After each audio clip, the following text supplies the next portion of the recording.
कण से आगे चले जाओ, पूरा ब्रह्मांड भी ये परमात्मा के अंदर समाया हुआ है। अब वह परमात्मा के बारे में रहना सही पूरा, जब तक ये जानकारी नहीं मिलेगी तब तक परमात्मा के रहने के बारे में पूरी जानकारी नहीं होती। अर्थात अब ये समझ, इससे ये पता चलेगा कि परमात्मा के अंदर हम क्या हैं, डूबे हुए हैं। परमात्मा की जो सत्ता है उसके अंदर हम, अगर क्योंकि हम जब कण कण समाया हुआ, पूरा ब्रह्मांड समाया हुआ, तो हम भी तो समाये हुए हैं उसमें। और समाये हुए का मतलब क्या होता है, उसके अंदर डूबे हुए। तो दोनों बातें इसी एक बात से दोनों बातें सिद्ध होगी कि वो कण कण में भी है हमारे और हम भी उसके अंदर डूबे हुए हैं। ये दूसरी जानकारी है। तीसरी जानकारी क्या है कि करता क्या है परमात्मा, उसके विषय में काम भी तो पता होना चाहिए कि वो करता क्या है, परमात्मा क्या काम करता है, ये भी हमें पता होना चाहिए। सारों पर नहीं जा रहा मैं, तो जितनी जरूरत है ना हमें, जिसके लिए जो हमें फिलहाल जरूरत है, जिसकी हमें आवश्यकता है, जिससे हमारा जीवन दुखों से दूर हो सकता है, वो बता रहा हूं मैं। है तो बहुत, मैं बता रहा हूं पहला काम क्या करेगा कि वो हमें देखे।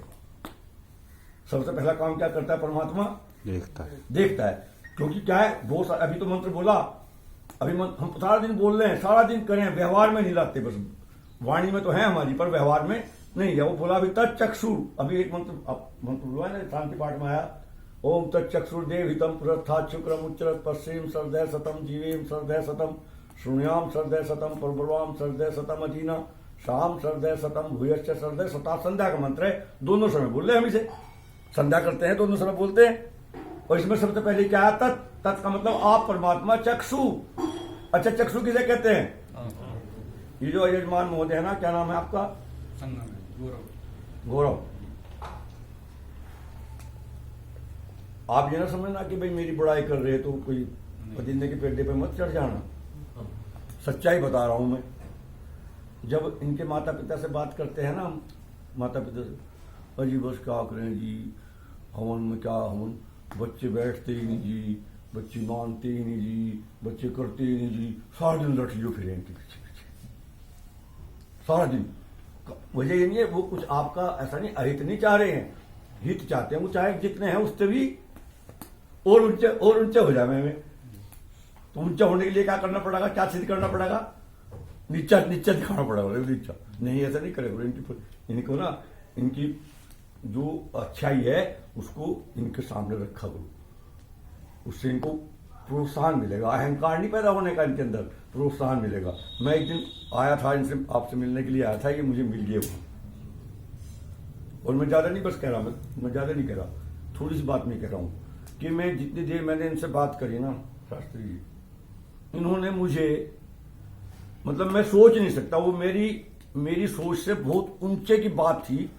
मेरी जो मैं सोच रखता था उससे बहुत ऊंचे की जितनी भी बात करी ना इसने, वहां बैठ करके मेरे साथ आधा पौना घंटा, मैं आया तो था 5 मिनट के लिए ही, फिर इससे बात करने में तो मुझे 1 घंटा लगा। वहां पे मैं 1 घंटा बैठा रहा इसकी बातों से। और इसने इतने, मतलब इसने जो प्रश्न मेरे से पूछे ना, वो कोई साधारण व्यक्ति, साधारण बच्चा वो नहीं पूछ सकता, वो पूछ ही नहीं सकता। और उसका कारण क्या है, उसका कारण यही है कि जो जुड़ाव है ना आपका, जिस मिशन से आपका जुड़ाव है, वो मिशन उसका कारण है। इसने इतने सारे प्रश्न पूछे मुझे, वो बहुत ऊंचे स्तर के प्रश्न पूछे इसने। मैं इसलिए ये जिक्र किया, मैंने उस दिन पहली बार मेरी मुलाकात हुई थी इनसे उस दिन वहाँ दफ्तर में। तो ऐसा है, इन बच्चों को, इनको प्रोत्साहित किया करो। इनको बैठ करके ना अपने धोरे, ये लगते नहीं धोरे तुम्हारे, लगते नहीं, मैं सच बता रहा हूँ। क्यों नहीं लगते उसका कारण मुझे पता, जिब भी लगेंगे, जिब भी तूने नू नहीं करा, तूने नू नहीं करा, तू वहां नहीं गया, तूने यूदी काम करा, तूने वो नहीं करा, क्यों लगेंगे भाई ये धोरे, अच्छा लगेगा ये कोई धोरे। अच्छा, ये धोरा लगाना इनको धोरा लगाना चाहिए सारा दिन। तो इनको यही करना कि आज भाई, आज तूने ना वो जो काम करा ना, वो इतना बढ़िया काम करा, वो तो मैं भी नहीं कर सकता था यार, इतना बढ़िया काम तो तूने इतना बढ़िया काम करा, तूने इतना अच्छा। चाहे वो गड़बड़ भी करी, उसको अगर गड़बड़ करी तो बाद में जब हटकर दोबारा करने का नंबर आएगा तब बताएंगे कि आज ऐसा ना करना। लेकिन उस टाइम पर उसकी क्या करें, उसकी बड़ाई करें, बहुत उसको प्रोत्साहित करें, तब वो बैठेगा, आपके पास बैठेगा वो। और जब तुम सारा दिन उसे धमकाते रहोगे, क्यों लगेगा वो धोरे तुम्हारे, और फिर कुछ सीखने का भी नहीं तुम्हारे से। तो इसलिए ये बड़ाई करनी है। ये मैंने तीसरे नंबर की बात बता दी, जीवन व्यापन करने वाली। तो परमात्मा के बारे में क्या क्या बताया मैंने, क्या है परमात्मा भाई, चक्षु है। और चक्षु क्या काम करता है, देखने का। तो देख रहा नहीं देख रहा, बस ये व्यवहार में लाना, आपको छोटा सी बात ये व्यवहार में लानी क्या, कि परमात्मा हमको दो जगह से देख रहा।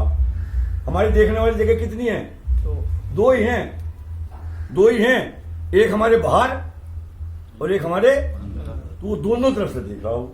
वो बाहर भी देख रहा, हमारे कर्मों को, हमारी बातों को, हमारे हर एक चीज को वो बाहर से देख रहा, और वही चीज हमारे अंदर से भी देख रहा। अंदर क्या है हमारे देखने के लायक?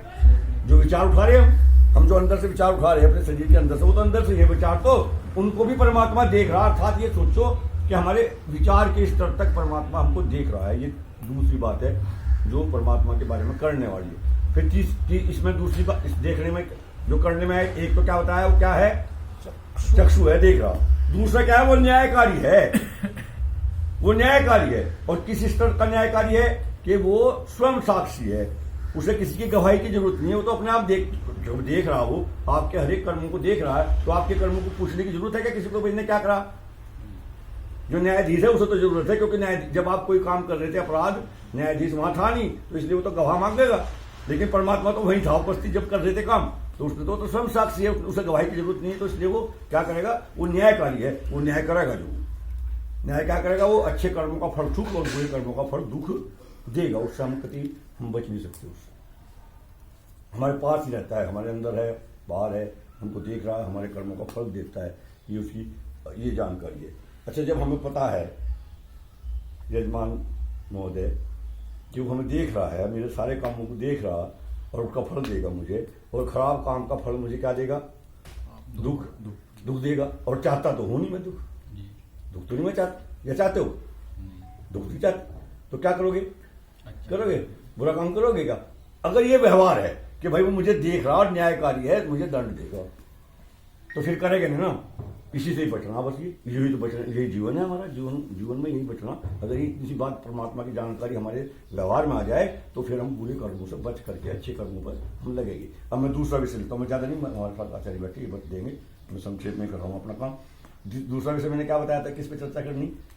एक किस परमात्मा पे, और एक नहीं जानना उसको, तीन विषय बताए थे ना। पहला परमात्मा, दूसरा मृत्यु, तो हमारा दूसरा विषय मृत्यु, समझना मृत्यु, और फिर विषय बताया था कि हमारा जीवन। तो दूसरे में क्या है? मृत्यु में भी दो बातें हैं। मृत्यु के लिए भी दो ही बातें करनी पड़ेंगी आपको, एक तो मृत्यु को जानना और एक मृत्यु को मानना। लेकिन यहाँ उल्टा है, जो परमात्मा के विषय में था ना जानना और मानना, यहाँ पर मृत्यु के बारे में उल्टी बात है। जैसे परमात्मा को पहले जान करके मानना था, यहाँ पर क्या करना पड़ेगा? यहाँ मृत्यु को मान करके जानना पड़ेगा। मृत्यु को जानने की जरूरत है, मृत्यु तो अपने आप जन्मा दे, जन्मा तो वो अपने आप देगी एक दिन, लेकिन उसे मानना पड़ेगा। और क्या मानना पड़ेगा? छोटी सी बात बता रहा हूँ बस मृत्यु के बारे में। ये मानना पड़ेगा कि इस अगले क्षण मेरी मृत्यु आने वाली है। कोई किसी प्रकार का कोई आश्वासन नहीं है किसी का भी कि मैं यहां से उठ जाऊंगा, और कोई आश्वासन नहीं है कि मैं संसार चला जाऊंगा। है क्या? है तो नहीं ना। तो ये मानना कि मृत्यु मेरे अगले क्षण आने वाली है। और जब मृत्यु आ जाती है, कितना सामान साथ लेके जाते हैं? क्या लेके जाएंगे साथ में? कुछ नहीं लेके जाते हैं हम अपना। सारा सामान तो यहीं छूट जाएगा, सब कुछ जिसके लिए हम कर रहे हैं, जिसके लिए हम सारा पर्यटन कर रहे हैं, टिकट जो कुछ भी कर रहे हैं वो कर रहे हैं, वो सारा क्या हो जाएगा? वही छूट। और वो मेरा अगले क्षण छूटने वाला, तो फिर मैं उसके लिए कुछ करूंगा क्या? हेरा फेरी कुछ नहीं करने, कुछ गलत काम करूंगा क्या? बुरा काम करूंगा क्या? कि पता मुझे अगले क्षण यहाँ तक मुझे मरना ही है। ये मान लेंगे अगर हम, तो दोनों बातों का, परमात्मा को जानने का और मृत्यु को मानने का एक ही फल हुआ ना। ये बुराई से बच करके अच्छाई पे चलेंगे, ये मृत्यु है। और जीवन कैसा है? जीवन के बारे में बता करके मैं अपनी बात को विराम दूंगा, ज्यादा समय नहीं मेरा रखता आपके बीच में। जीवन ये है कि हमारा दूसरों के प्रति क्या व्यवहार है। हमारा सबसे पहले हमारा किसके प्रति व्यवहार बनता है? परिवार के। परिवार में तो रहते हैं, सारा दिन हम किसके साथ रहे हैं? परिवार वालों के साथ ही तो रहते हैं। थोड़ा बहुत देर फिर और लोगों के साथ में कटता है हमारा समय। तो हमारा सबसे पहले व्यवहार किसके साथ होना चाहिए? अच्छा, परिवार के साथ होना चाहिए। पिता और पुत्र का हमारा व्यवहार होना चाहिए। और वो कैसा व्यवहार होना चाहिए?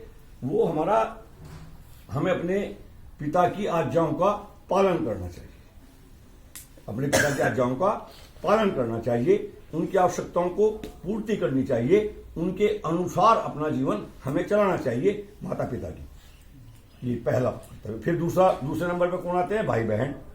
फिर हमारा भाई बहन में कैसा व्यवहार होना चाहिए, भाई का भाई के साथ कैसा व्यवहार होना चाहिए, बहन का बहन के साथ, बहन का भाई के साथ, भाई का बहन के साथ कैसा व्यवहार होना चाहिए, ये हमें मैं एक मिनट में तो नहीं, मैं सिखा देने का मैं तो बता रहा कि ये हमारा ऐसा होना चाहिए कि जिससे हमारे दुख दूर हों और हमारे पास में सुखों का भंडार आ जाए, ये हमारा व्यवहार। फिर हमारे समाज के साथ कैसा व्यवहार होना चाहिए, हमारा समाज से भी तो है, हमारे संबंधी हैं उनसे भी तो है हमारा व्यवहार।